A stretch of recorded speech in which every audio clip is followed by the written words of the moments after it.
Menteri tak apalah, dia sakau.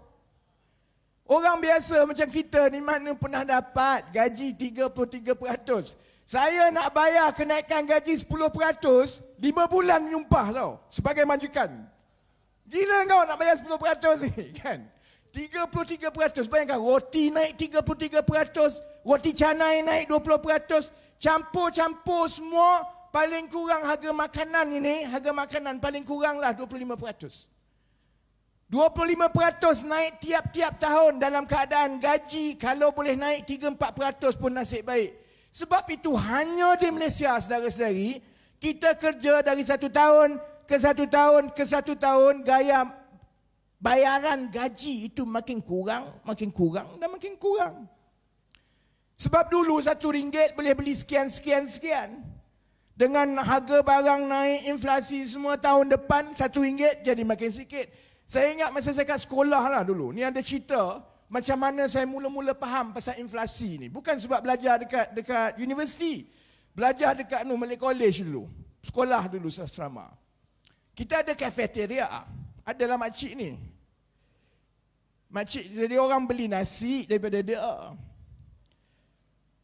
Nasi tu RM1 lah, RM1 tu dapatlah nasi sikit, ayam dia masak kicap sikit kan. Jadi orang belilah, lakulah nasi RM1 dia kan. Lepas tu adalah malaun gila yang nak makan lebih. Dia kata, makcik, boleh tak saya nak nasi RM1.50 tak? RM1.50 supaya nasi saya lebih. Makcik tu cerdik macam UMNO. Makcik tu cerdik. Dia kata, okey, lepas ni ada nasi RM1.50, ada nasi RM1. Cuma kita orang perasan, celaka punya makcik ni, nasi RM1.50 tu, dia sama banyak dengan nasi RM1 dulu. Nasi RM1 tinggal separuh. Lepas tu lama-lama, tak sampai 3-4 bulan, ada lagi malaun kata RM1.50 ni tak banyak lah. Nasi RM2 makcik. Nasi RM2, dia kekal dengan yang nasi RM1 6 bulan lepas tu, banyak tu je. Yang nasi RM1.50 tu makin ciput, yang nasi RM1 tu makin sikit, saudara-saudari. Itulah gaji kita tiap-tiap tahun. Kita dapat gaji, harga barang naik, maksudnya kuasa beli kita, kalau dulu gaji kita RM3,000 boleh beli sekian, 3-4 tahun akan datang, yang dulu kita boleh beli itu semua kita tak boleh beli dah. Sebab itu saya beritahu menteri, kamu jangan yakin sangat UMNO Barisan Nasional boleh menang. Sebabnya ialah rakyat dekat bawah ni tahu kehidupannya susah. Sebab itu kalau saya tegur kawan-kawan yang kadang-kadang beritahu kat orang muda ni, janganlah bising sangat pasal gaji, dapat kerja pun cukup baik lah. Sebab kita kena faham, kalau zaman saya keluar universiti dulu, lebih kurang 25 tahun dulu, 24 tahun dulu, saya keluar universiti, engineer gaji RM2,500. Dulu, tahun 1999, RM2,500. Sekarang, keluar universiti engineer, RM2,500 tu dah kira okey lah. Ada engineer yang gaji RM2,200, ada yang RM1,800, ada RM2,000. Sedangkan 25 tahun dulu, RM2,500 tu banyak. Harga kereta berapa sen je dulu? 25 tahun dulu, 30-40 ribu boleh beli kereta sebiji dah. Sekarang boleh lah, tapi lah kau jadi King Myvi lah. Kalau yang nak beli kereta yang okey sikit tu tak boleh lah. Jadi sebab itu, UMNO Barisan Nasional sekarang ni, biar dia yakin, biar dia lalai, sebabnya ialah kerana bila kita tanya rakyat biasa, rakyat marah sebenarnya. Ismail Sabri sekarang ni ada masalah besar. Masalah besar dia ialah kerana Najib dengan Zahid, dengan UMNO tengah tekan dia supaya bubar parlimen untuk panggil pilihan raya. Dia tengah bersilat tak nak bagi ni tak.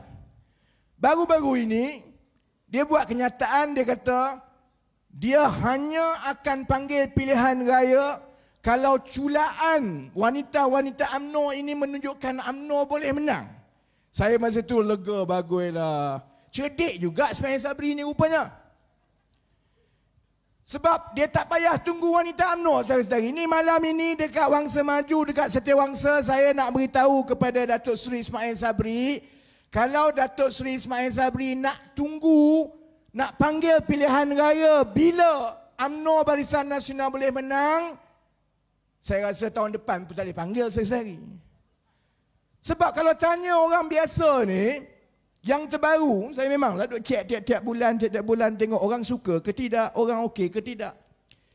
Sepanjang saya mula semak sentimen rakyat daripada 2016, saya nak sebut dan maklumkan bahawa bulan lepas, bulan Julai adalah sentimen yang paling rendah pandangan rakyat terhadap keadaan ekonomi hidup dia. Zaman Najib dulu, bila Najib jatuh Mei 2018, bila kita tanya kepada pengundi-pengundi, adakah anda berpuas hati dengan keadaan ekonomi sekarang? Keadaannya 65-35. 65% kata tak puas hati, 35% kata puas hati. Dan keadaannya bila mengundi lebih kurang macam itulah. 65% mengundi bukan UMNO Barisan Nasional, UMNO Barisan Nasional dapat 35%. Itu yang Najib kalah 2018. Jadi Ismail Sabri cerdik sikit. Dia kata kita kena tengok dulu keadaan di bawah nak pergi pilihan raya ni. Saya boleh sebut awal-awal, setakat 31 Julai 2022, soalan yang sama kita tanya, adakah anda berpuas hati dengan sentimen keadaan ekonomi kehidupan anda sekarang? Jawapan dia hanya 20% yang kata dia berpuas hati. 80% tak puas hati, saudara-saudari. Korang pergi tepuk pula orang tengah susah lah. Orang tengah susah. Sebab itu saudara-saudari, saya daripada awal lagi beritahu kepada orang yang menonton di luar, kepada orang yang rasa saya benci dengan UMNO Barisan Nasional ni, saya tahu dia sakau duit. Tapi saya juga tak suka dengan Pakatan Harapan, keadilan semua ni lemah. Kamu buat apa?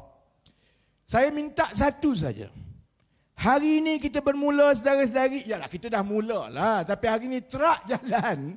Hari ini terak jalan, saudara-saudari. Bagi kami 1-2 bulan daripada sekarang, insya-Allah bulan 10, bulan 11, kalau Ismail Sabri panggil pilihan raya, kita akan bersedia dan insya-Allah kita boleh bagi saingan yang terbaik.